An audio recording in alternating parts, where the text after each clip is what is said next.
भाभी को तो निंदे चुभती हैं। कभी कोई बहू अपने ससुराल वालों से आज तक खुश हुई है भला? बस मौका मिलना चाहिए इन्हें तो शिकायतों का पुलिंदा लेकर के बैठ जाती हैं। जब देखो ससुराल वालों को देखकर बस मुंह सूजा रहता है, और मायके वाले आ जाएं तो चेहरे पर से मोती झड़ते हैं। नंदे ही चुभती है लोगों को, खुद की बहनें नहीं। सारा अपनापन तो सिर्फ अपने ही मायके वालों के लिए होता है। संडे का दिन था। सुमित्रा जी बड़बड़ाए जा रही थी और यहाँ सुलोचना अपने काम में लगी हुई थी। पता था कुछ भी बोलना अपना ही सिर फोड़ने के बराबर है, इसलिए चुपचाप कामों में लगी थी। ये तो रोज का ही तमाशा था। वर्किंग है इसलिए रोज तो बच जाती थी, पर आज संडे है तो सुनना ही पड़ेगा। आज तो फिर भी सुमित्रा जी अकेले ही बैठी थी, नहीं तो बेटा संदीप भी साथ में बैठकर पंचायत कर रहा होता था। और दोनों माँ बेटे का सबसे फेवरेट टॉपिक भी सुलोचना ही होती थी।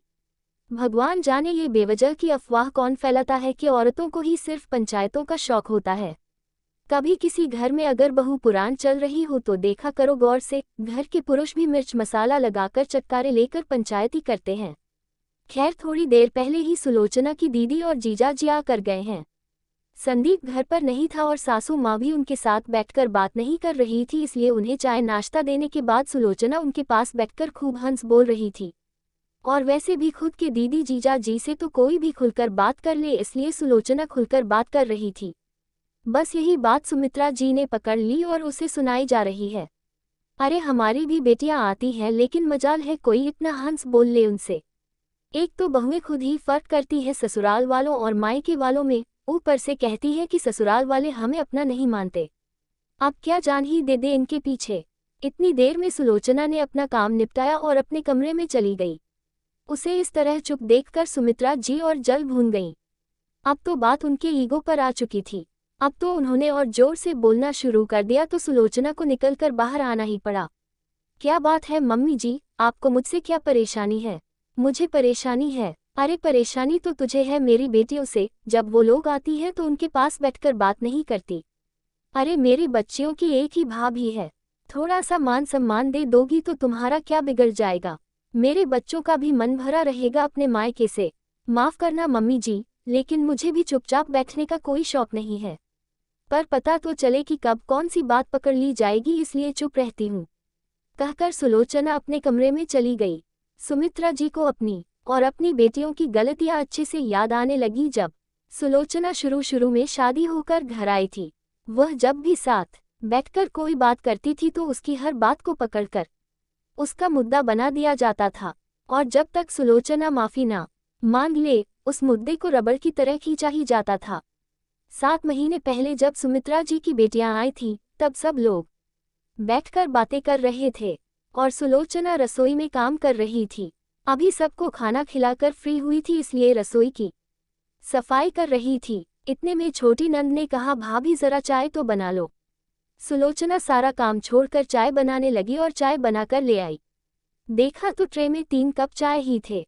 ये देखकर सुमित्रा जी ने कहा, बहू ये तो सिर्फ 3 कप चाय है, हम तो 4 लोग हैं। मम्मी जी आपने ही तो कल मना किया था कि खाना खाने के बाद मैं कम से कम 1 घंटे से पहले चाय नहीं पीऊंगी। आपको गैस की समस्या हो जाती है ना? वाह भाभी, अपनी ही सास को चाय पीने से मना कर रही हो, वो भी उन्हीं के घर में। वाकई आपकी हिम्मत की दाद देनी पड़ेगी, छोटी नंद ने कहा। एक बार पूछ तो लेती मुझसे कि मैं चाय पीना चाहती हूँ या नहीं। पर मम्मी जी कल आपने ही तो। अब तुम मम्मी को बताओगी कि उन्हें क्या करना है और क्या नहीं। मम्मी की 1 कप चाय भी तुम्हें भारी पड़ रही है। अभी तो मेरे सामने ही मम्मी से ऐसा व्यवहार कर रही तो मेरे पीठ पीछे तो पता नहीं क्या करती होगी। संदीप ने कहा, जैसे सुलोचना उसकी माँ पर अत्याचार करती हो। पर संदीप जी मैंने तो, अरे हद है, जबान पे जबान लड़ाए जा रही है। ऐसा नहीं कि अपनी गलती ही मान ले, अब की बार बड़ी नंद ने कहा। उसके बाद तो जब तक चारों ने मिलकर सुलोचना को जी भर के नहीं सुना लिया तब तक उसका पीछा नहीं छोड़ा। सुलोचना की तो आंखों से आंसू ही आ गए। चारों अपनी टीम बनाकर एकजुटता का सबूत देते, जैसे पता नहीं सुलोचना बहू नहीं बल्कि किसी प्रतिद्वंदी परिवार से हो। वो दिन था और आज का दिन है। सुलोचना कभी इन लोगों के साथ बैठकर बात तक नहीं करती, जितना जरूरी हो उतना ही बोलती है। शुरू में तो उसे घुटन भी होती थी, इस कारण से उसने जॉब ज्वाइन कर लिया। हालांकि संदीप और सुमित्रा जी ने मना भी किया पर सुलोचना नहीं मानी। अब घर का काम निपटाती है और अपने वर्किंग प्लेस पर चली जाती है। शाम को आकर अपना काम निपटाया और सीधे अपने कमरे में नंदे आती है और अपना सा मुंह लेकर ही चली जाती है।